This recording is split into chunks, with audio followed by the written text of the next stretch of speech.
Hello everyone, another day, another foot bone, but today we're going to be going over in detail more foot bones, the facets on them, and how to be able to tell whether it's a right or a left, which is going to be difficult because I only have a right foot model. But this actually specific model can be found on Amazon. It's about $70, $65, $70. It's a little expensive, but it's very much worth it if you're trying to master the foot bones. So I'm going to take apart the first bone, which I see, which is going to be the talus right here. This is the talus bone right here. This talus bone has multiple articulations from a superior view, from a distal view, from a lateral view as well, and from a medial view, and from the plantar view right here. Starting from a superior view. In a superior view, the main articulations will be made primarily by the tibia via the plafond of the tibia.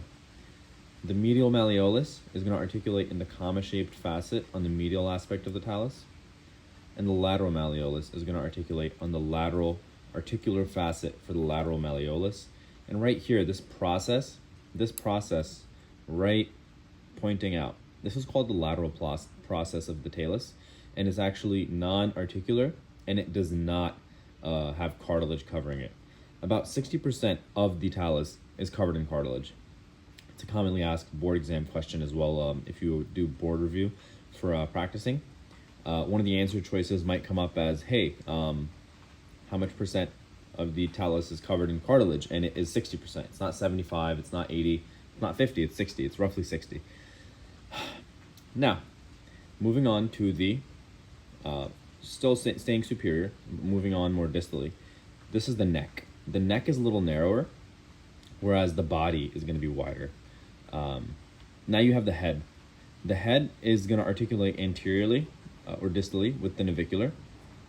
You have the plantar aspect or the inferior aspect of the talus now. The biggest facet and the biggest articulation it has is with the posterior talar facet of the calcaneus. This is the middle calcaneal facet, which articulates with the middle calcaneal facet of the calcaneus. And you have the anterior, the smallest of the bunch, anterior calcaneal facet, which will articulate with the anterior talar facet of the calcaneus. In between posterior and middle, you have a sulcus, a little groove made. This is called sulcus tali, and this will form the roof of something called the sinus tarsi, which I will show later. Now moving on to a posterior view. In a posterior view, you're able to see this little groove in the middle. This groove is made by the tendon of flexor hallucis longus, and this tubercle is called the lateral tubercle of the posterior process of talus. This smaller tubercle is the medial tubercle of the posterior process of the talus. Together, these form, so this right here, this is called the posterior process, where my scissor is ending. This whole portion is called the posterior process of the talus. The lateral tubercle of posterior process has some clinical significances because it can actually have a failed ossification to the talus. And in that case, it's called os trigonum. During os trigonum, it's just this lateral tubercle which will not fuse completely to the posterior process. And when it does fuse, it can actually have another clinical effect, which is called a stida process, which is just an elongated lateral tubercle of the posterior process. Lateral tubercles of the posterior processes are called stida processes, and those are actually prone to fractures, and they're called stida process fractures. It's when an elongated lateral tubercle fractures.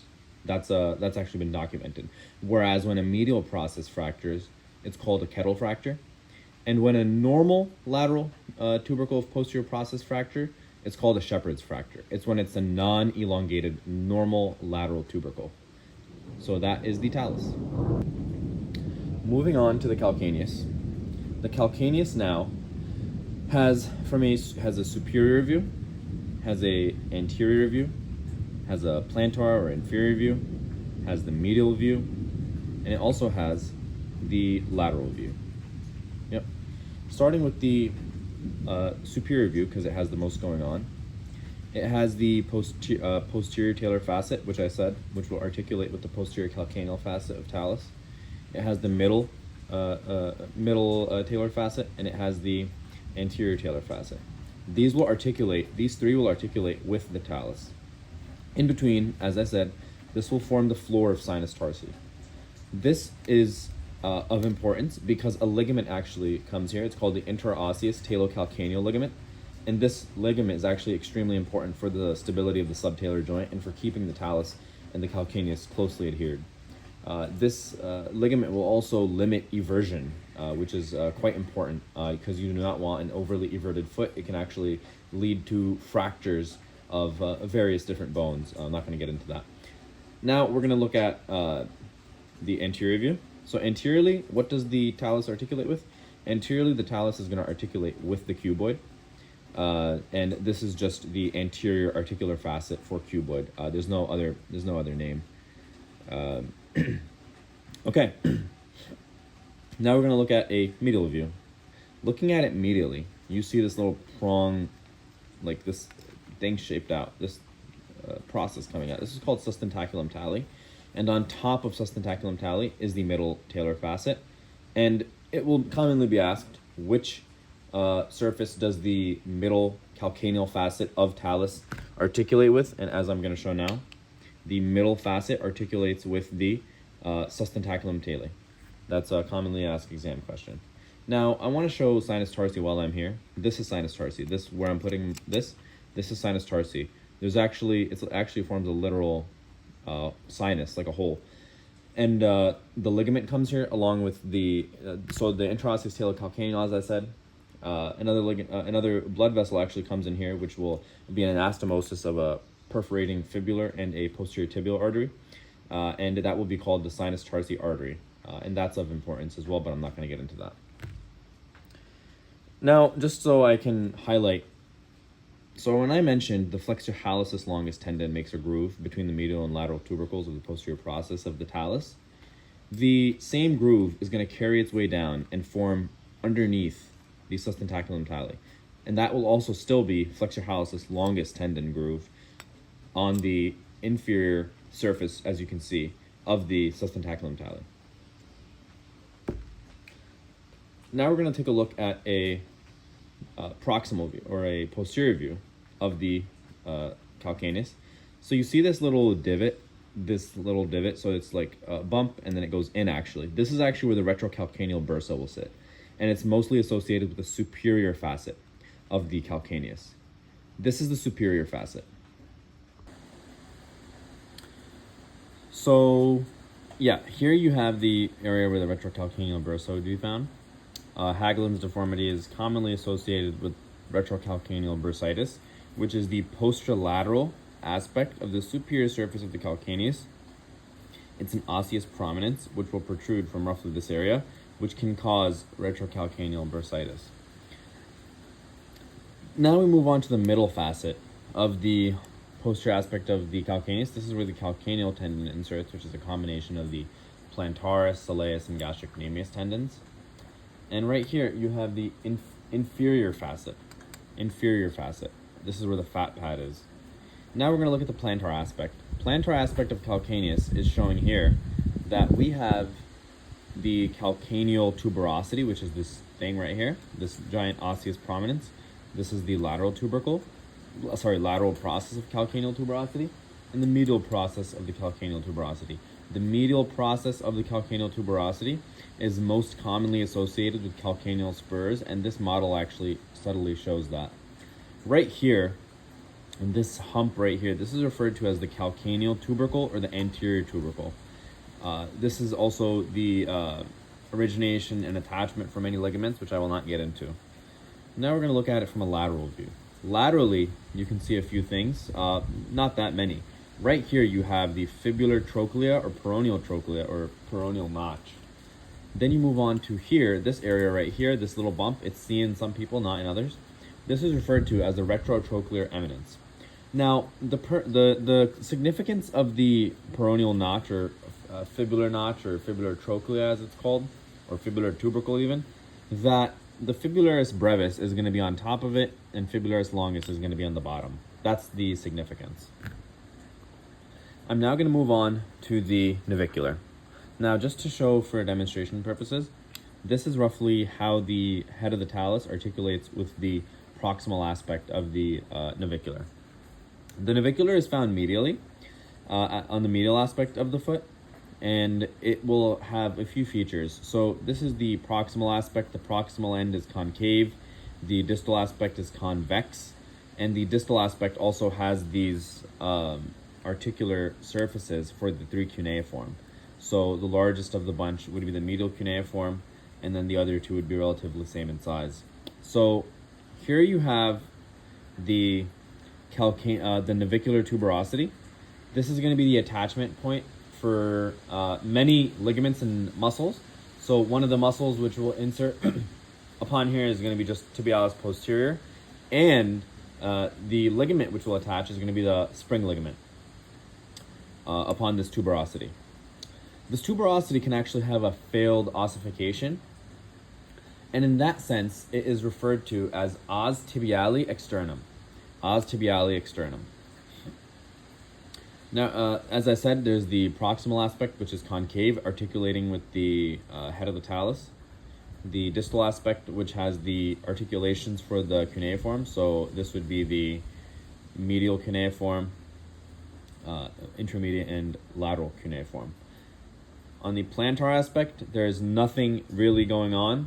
There's this prominence on the plantar aspect, and that's really all that there is to the navicular. Not much else going on except that it articulates with the cuneiform and the talus, and occasionally there is a facet for the cuboid on the lateral aspect, which this actually does not have, this model. Now moving on to the cuboid bone. So this is the cuboid bone. This is roughly how it sits. This is a right cuboid bone. And so it's going to project actually a little laterally. So this is how it sits, and it'll project a little laterally. And this articulates distally. From a distal aspect, it'll articulate with the fourth metatarsal and the fifth metatarsal. The fourth metatarsal articulating facet is quadrangular, like a square, and the fifth metatarsal articulating facet is going to be triangular. Now, just to show this, so you see the triangular proximal aspect of the fifth metatarsal, it's going to articulate like such, and it's a triangular facet like that. And now I want to show the fourth metatarsal, which will articulate like such. It's a quadrangular facet, and it's going to articulate like this. It's a square-shaped facet. Now, on the medial aspect of the cuboid, you have an articulating facet, an oval-shaped facet. This will articulate with the lateral cuneiform. That's very important, that it's an oval-shaped facet on the medial aspect of the cuboid, articulating with the lateral cuneiform. We're gonna move proximally just for a second, and proximally you have the articulation for the calcaneus. The cuboid is the tarsal bone which articulates with the calcaneus distally. Distally, the calcaneus articulates with the proximal aspect of the cuboid. Now, if you hold it like this, you can actually see this is referred to as the cuboid beak. It forms like a beak. This is referred to as the cuboid beak. Not much clinical relevance that's applicable. And there's actually a groove actually formed as well. A little groove right here. This is where the fibularis longus tendon passes underneath here. Not to be mistaken, that fibularis longus does not have an insertion upon here, but instead it just passes like such. And I'm going to just demonstrate for a second. Fibularis longus will come inferior to the tubercle peroneal trochlea, and it will pass from here, and it will go underneath this. So this is roughly the course of fibularis longus tendon, and it will be the main support for the transverse arch. The fibularis longus will be the main muscle support for the transverse arch of the foot. Last thing of cuboid is this bump right here is called the cuboid tuberosity, and that is one of the attachment points of the tibialis posterior. There's nothing much else that would be going on the cuboid. I'm going to put that away now. I now have the the tarsal bones, with the exception of the cuneiform, articulated all together. And I wanted to just show how this looks all together. So you see here, there's a groove here on the bottom of the cuboid, as I said. There's the tubercle, there's the beak, there's the tuberosity of the navicular, there's the groove for flexor hallucis longus, which follows with the proximal end, the posterior end of the talus. You have the sinus tarsi, which I mentioned, and then you have the superior aspect, which you see the cuboid faces laterally, the talus head and neck face medially, actually at an angle of adduction of roughly 24 degrees, and the angle of from the horizontal that the head and neck protrude is actually 40 degrees downward, that it protrudes down from the horizontal level of horizontal. And actually here I wanted to highlight, so it actually does articulate half the time in people. So the navicular and cuboid, the lateral aspect of navicular and the medial aspect of cuboid have this articulating facet. It's of some importance, however, in this case, it's not.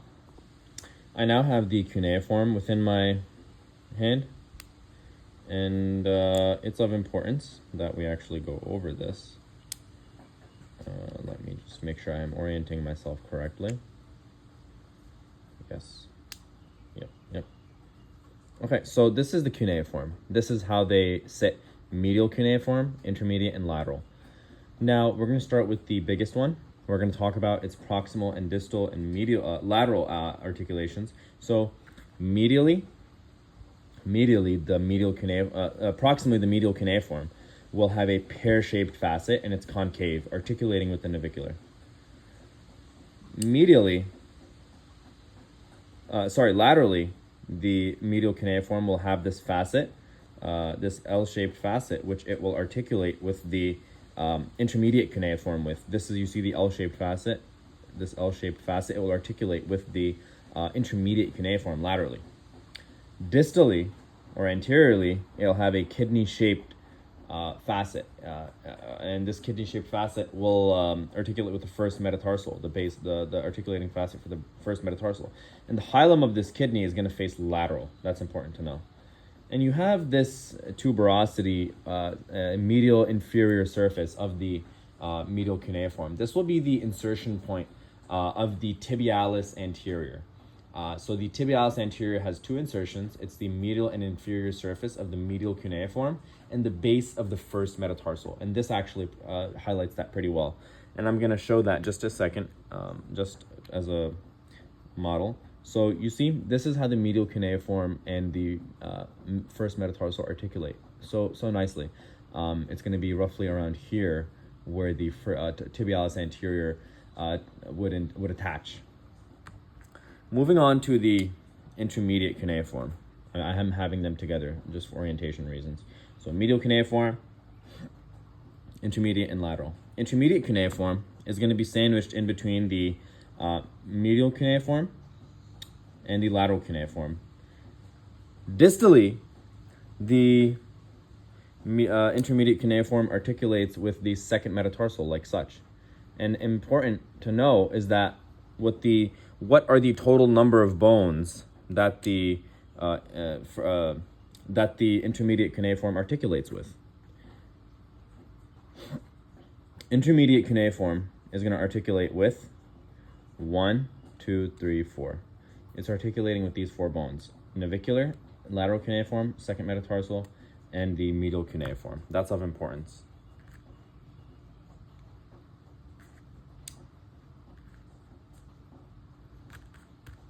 Okay. Now I'm just going to add the metatarsals for effect and for showing. So these are the first 3 metatarsals with the navicular attached as well. So you have the intermediate cuneiform, and just to show now, I will take apart that intermediate cuneiform. Intermediate cuneiform medially will have this L-shaped facet, the same one that we saw on the will have this L-shaped facet, same one that we saw on the medial cuneiform laterally. Distally, the intermediate cuneiform will articulate with the second metatarsal. Proximally, it'll articulate with the navicular. And laterally, it'll have a vertical ridge. This vertical ridge will be articulating with the lateral cuneiform, like such. This is how the lateral cuneiform and the intermediate cuneiform will articulate, like such. Like such. This is how they articulate. And that is all that is for the intermediate cuneiform. Now we will look at the lateral cuneiform lastly. Lateral cuneiform is important because it's the one bone which has the most articulations within the foot. That's an exam question. If you take a look at this, lateral cuneiform, if I put it all together,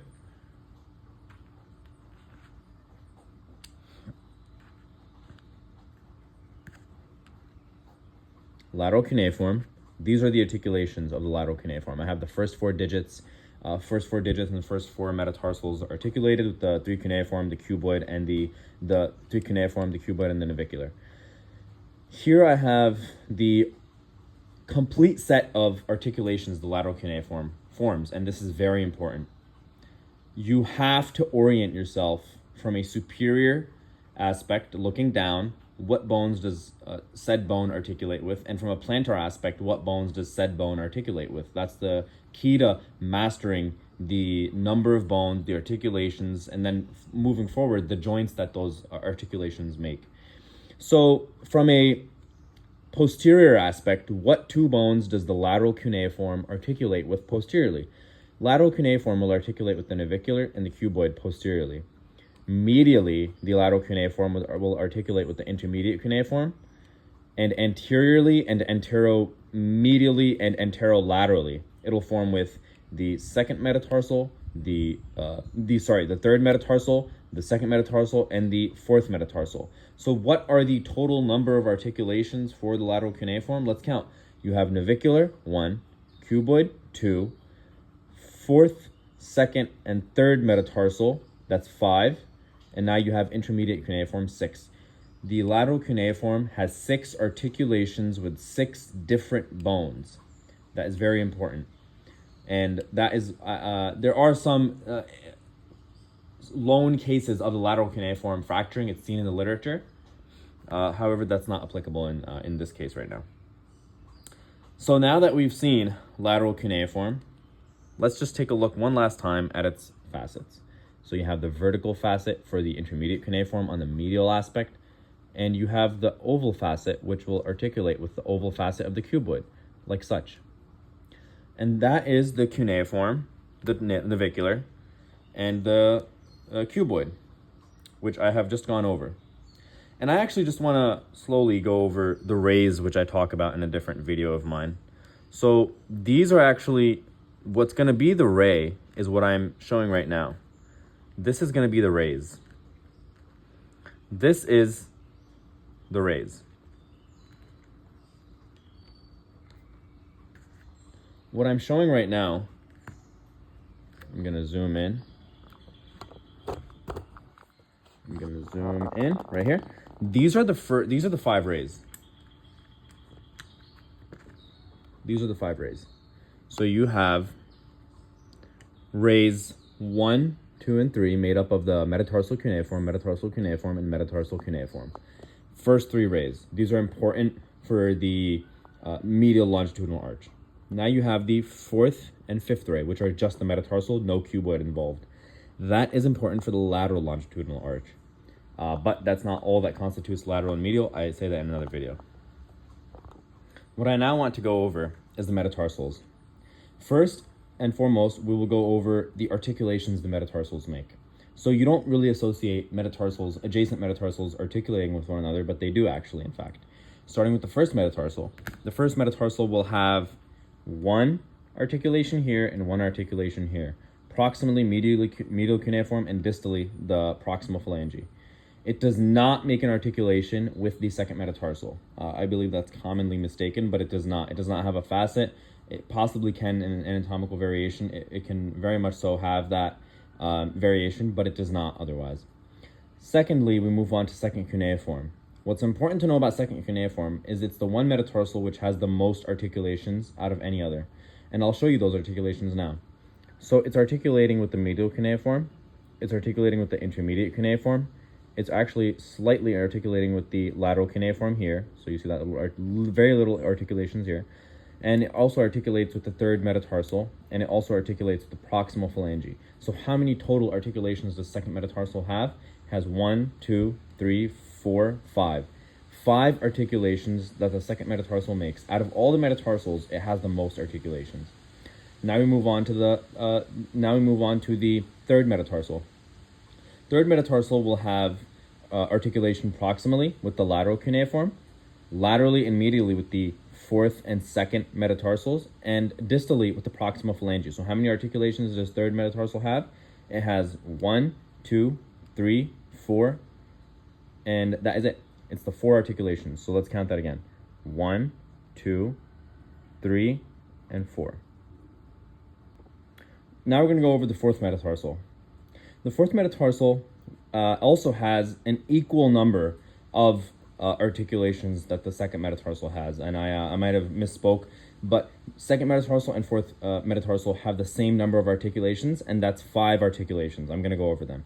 So it has proximally and posteriorly, it has the cuboid mainly, and also a little facet for the lateral cuneiform, which you can actually see right here. This proximal aspect, that is for the lateral cuneiform, or the third cuneiform.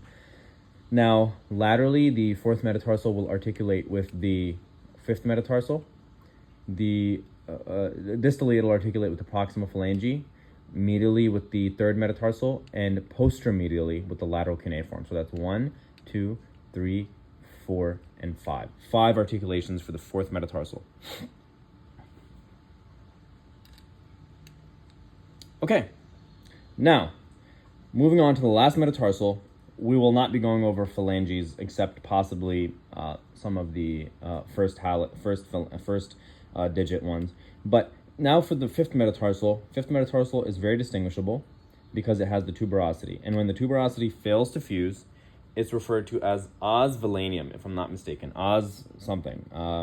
But proximally it'll articulate with the cuboid, medially with the fourth metatarsal, and distally with the proximal phalange. So how many articulations does the fifth metatarsal have? It has 1, 2, and 3 articulations in total.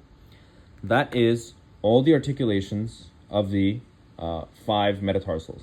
Now let's actually take a look very briefly for the facets which are viewed on the...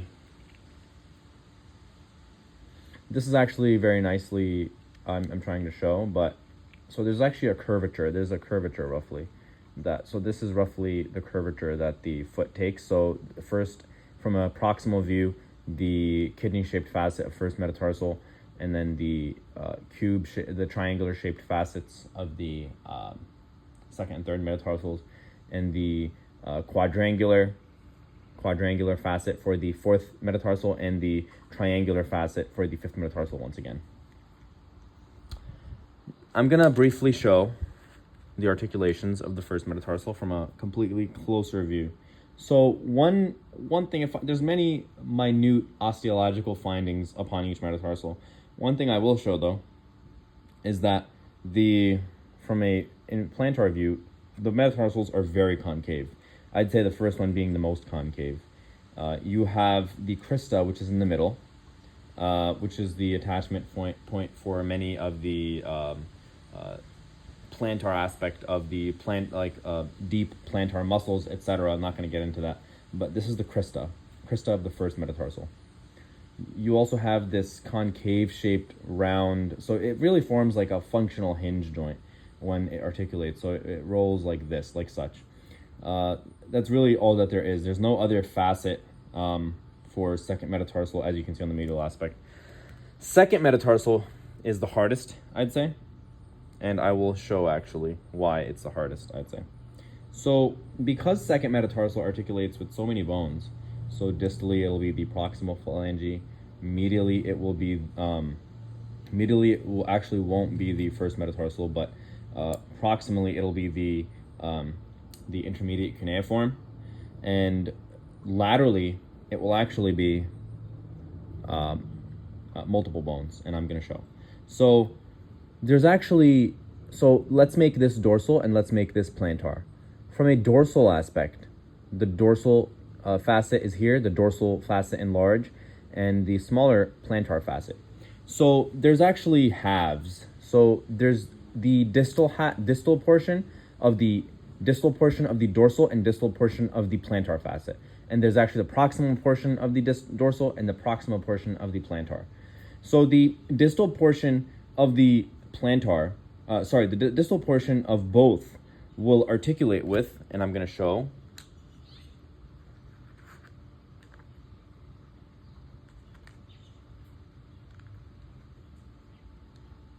the distal portion of the second metatarsal, the distal portion of both dorsal and plantar facets will articulate with the third metatarsal. Whereas the proximal portions will articulate with the lateral cuneiform. So that's actually those tiny facets which are made on the bottom, the proximal portion, they will articulate with the lateral cuneiform. I'm not gonna go in much more detail because that's too much detail. And really, I'm actually gonna skip third metatarsal altogether, and I'm just gonna go into the fourth metatarsal. So the fourth metatarsal has a facet for lateral cuneiform proximally, and distally in the same facet is for the third metatarsal. This is from a medial lateral. Medially and posteriorly, it will be the lateral cuneiform. Medially and a little more anterior, it will be the third metatarsal actually. There's actually a little facet here as well for the fifth metatarsal. That's also important to know. Laterally, the fourth metatarsal in a proximal aspect, the base, it articulates with the fifth metatarsal. Lastly, we go into the fifth metatarsal. Fifth metatarsal in a proximal aspect has that triangular facet. Medially, it'll articulate, as I said, with the fourth metatarsal, and distally, it will articulate with the proximal phalange. And so I really hope you take something away from everything that I've said for the past however long, and you instill this into your practice, and you learn something and you take something away. But yeah, this is the foot, and the foot's amazing. Bye.